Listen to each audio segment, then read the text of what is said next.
If you've seen the news cycles lately, commentators are freaking out over a border crisis in Ceuta, calling it a European security crisis. But what people are not necessarily realizing is that Ceuta itself is not in Spain at all. It's actually in Africa. Ceuta is a very heavily militarized Spanish enclave, a colony, sitting on Moroccan soil. And as a historian, I feel very strongly that this is a colony that needs to be contended with. And as we look at modern news cycles, we need to factor in historical thinking to, if nothing else, balance our outrage. Because right now, people are treating Ceuta as this immigration headline. But its history is going to paint a very different picture.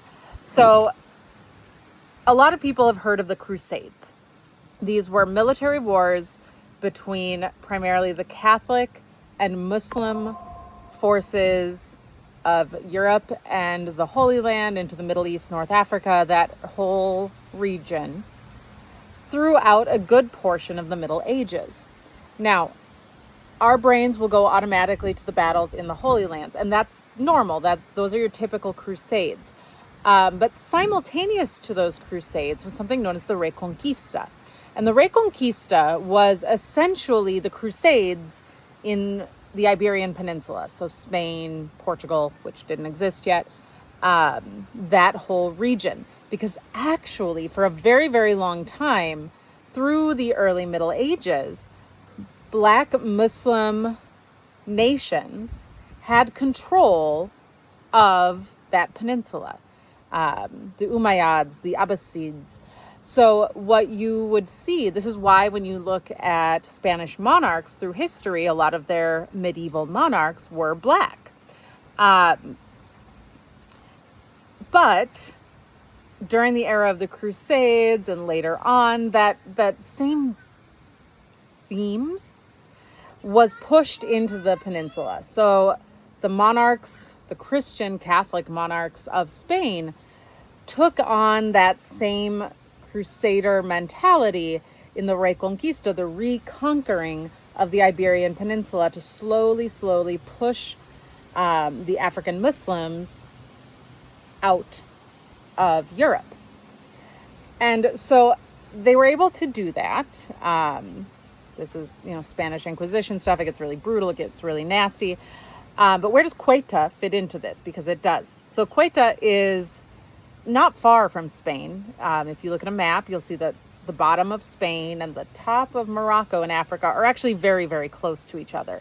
So Ceuta is on the African continent, but it is quite close to Spain. So in this sort of fervor of the Reconquista, a king in 1415 known as John I and his son Henrique,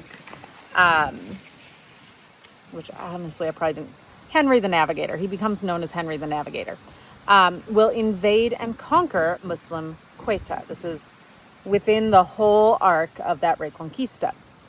And history will then mark this conquest of Ceuta as sort of the beginning of the age of European exploration, because when Henry lands in Ceuta, he discovers a bunch of maps of the African continent, because up until this point, Europeans kind of pictured Africa like a cookie cutter, where it's solid along the coasts, but like everything inside didn't even exist.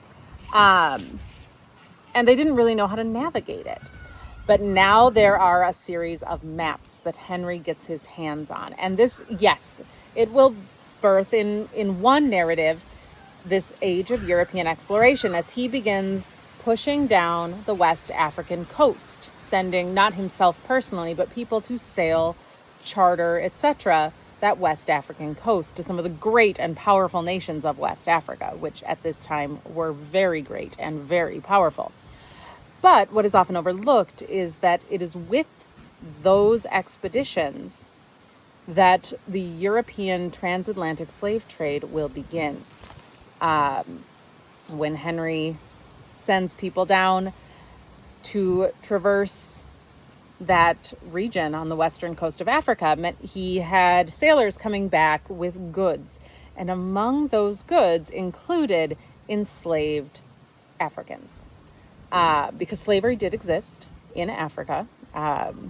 3 primary reasons for slavery that has existed throughout all of history up until the transatlantic slave trade was debt, conquest, or punishment for a crime. So those things come up, right? They happened all around the world. Almost every society had slavery from nearly the beginning of civilization.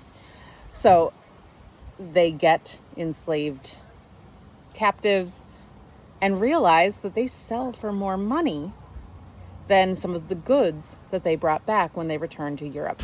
And thus the transatlantic slave trade can really be pinpointed down as beginning due to these expeditions from Henry the Navigator, which only happened as a result of his conquest of Ceuta.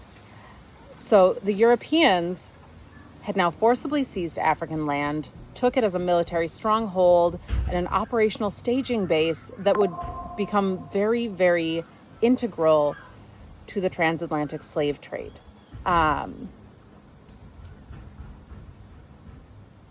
So within about 25 years after the fall of Ceuta, African ships were raiding villages, capturing human beings, and soon working their way into the existing trade networks within the West African coast to create commercial slave trafficking. So this conquest of Ceuta wasn't really a side note in history, it's a catalyst. And it built an entire economic model of enslaving Black Africans to enrich European empires. So I should note, as I've been mentioning here, that was a Portuguese man. So control does shift to Spain in the 17th century. But that colonial reality hasn't necessarily changed. Spain has control of African land on African soil.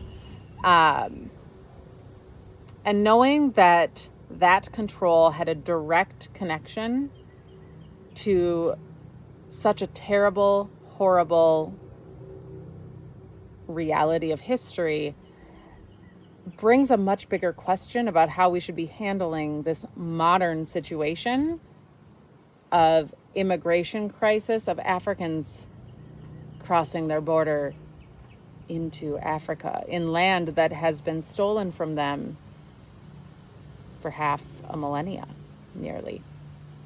So feel free to comment, share any thoughts, but I just wanted to clear that up because that was really, really driving me nuts.